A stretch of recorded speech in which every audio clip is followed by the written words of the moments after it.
astounding intelligence too.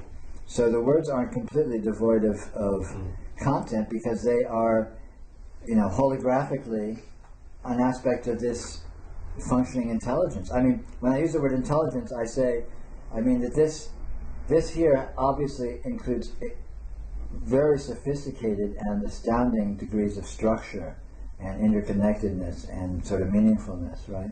That's what I mean by the word intelligence. The laws of physics, for example, or the fact that we can apparently communicate, or the way that our bodies seem to function.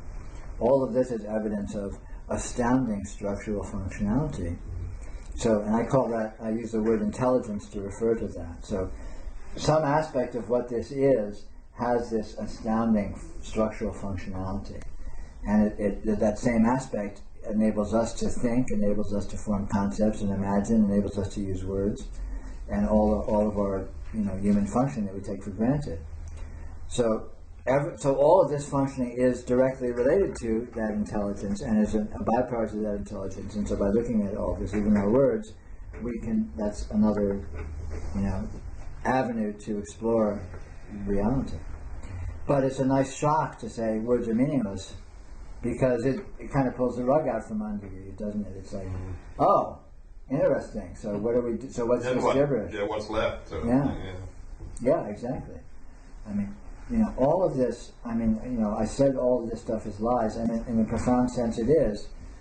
But it's hopefully artful lies. I mean, the intention is it's artful. Maybe it's not. Maybe it's a total waste of time, and you all should be out at the bar having a beer. But it's hopefully artful lies in the sense of stimulating us to get out of our usual way of seeing things and saying, and sort of kicking the pants to look around and have a little fresh take on things, which is potentially the opportunity to notice there is more and get outside our own box.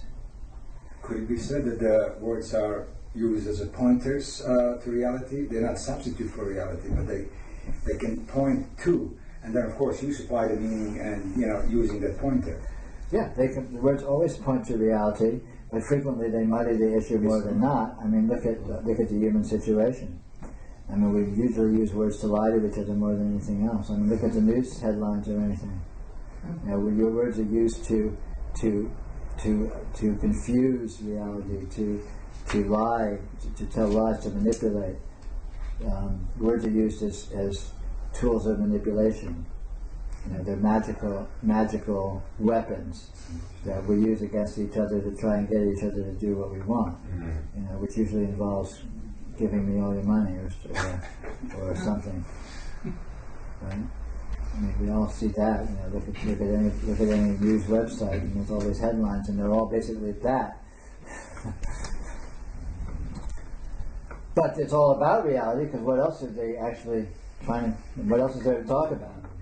So it's a question of how directly they can talk about reality, and you get to a certain point, and words become more of a liability than they are an asset, because they are. It's like trying to talk about. It's like trying to talk about nuclear physics with like using Legos, or something. Or I give you a stick in a sandbox and I say, describe describe the generation of the development of the socioeconomics of the world in the 19th century. Because the words are simple, and reality is subtle. Reality is complex. Reality is astounding. But when we leave words behind, we can see that subtlety and that complexity, because we're subtle and complex. We have an astounding intelligence that's transverbal, and when we limit ourselves to words, we're tying our hands behind our backs. They give us an illusion of knowing what we're looking at, or understanding what we in fact don't. Exactly so. And we don't understand it because the words can't reach it. So when we're trying to find reality in terms of words, it falls short. But when you leave the words here and look here, you're seeing something very subtle and very mysterious. But what is seeing it is also very subtle and very mysterious. So you actually have the assets to appreciate it in its own terms. But you won't be able to describe it because words are down here. It's too subtle and smart, but you're too subtle and smart. So when you leave your words behind, all of a sudden you gain access to the part of you that's the genius. We're all geniuses, but the words keep us in kindergarten. So you leave your words behind, you can own your genius. You can have access to super logical ways of functioning, super logical intelligence that we all intrinsically are, so we have access to it. It's not that we're stupid, it's that we've been given stupid words, we've been given stupid tools.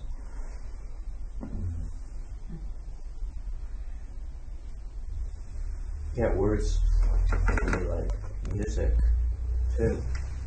Yeah, absolutely, of course. Yeah.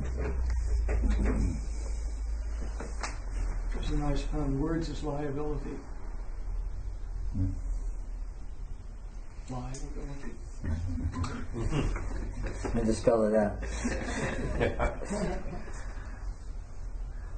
Yeah. Isn't it true that everybody is moving towards reality, whether they know it or not?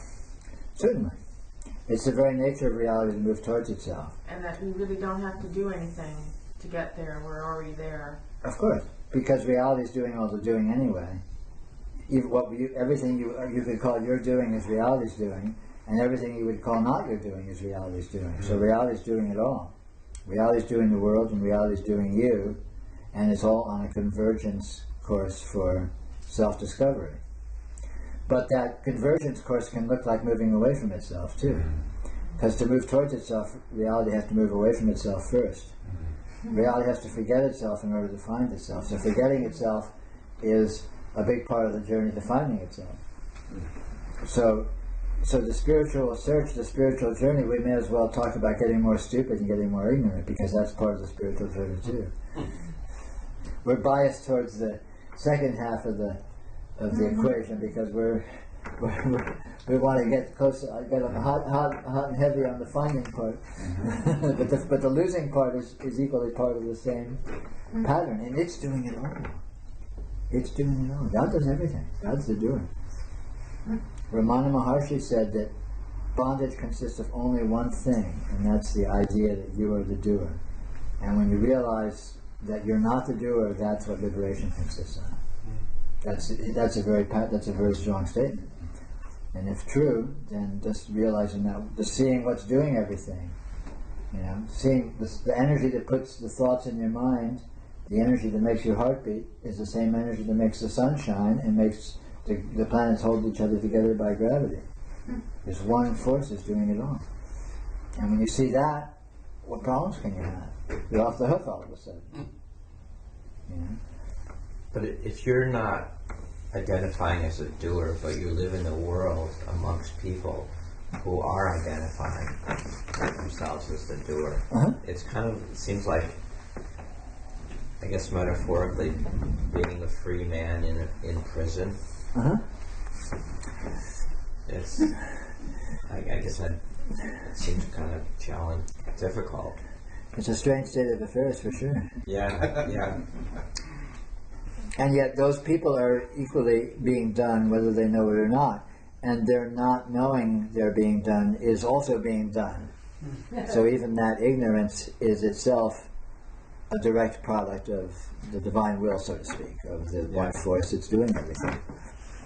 So the force that's making people ignorant of their situation is the same force that's making you notice your situation. So in a way it's all very coherent in an incoherent kind of way. I guess you could say. Everybody's being done. Yeah, sure, of course. I mean, look at how the thoughts come into your mind. You're not thinking. You don't decide to think a thought before it happens. Just all of a sudden, poof, and you're thinking, or a want. All of a sudden you want something. You want. God, I'd really love to have a piece of chocolate.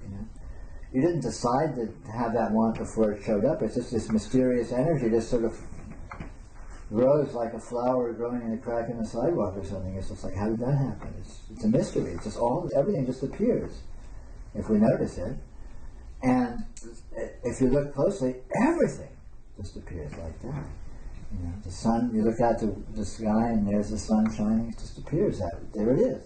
Poof. What put it there? Yes, it's amazing. It's I mean, the same with the cat. The cat is there, and all of a sudden the cat gets up, jumps, and moves. Of course. I mean, just wonder what happens, you know? Yeah, What of is course. going on? Yeah. Everything. It really is amazing. It's astounding. It's absolutely astounding. So cause and effect is kind of a morality game. Well, it's a story. You know, it's a model.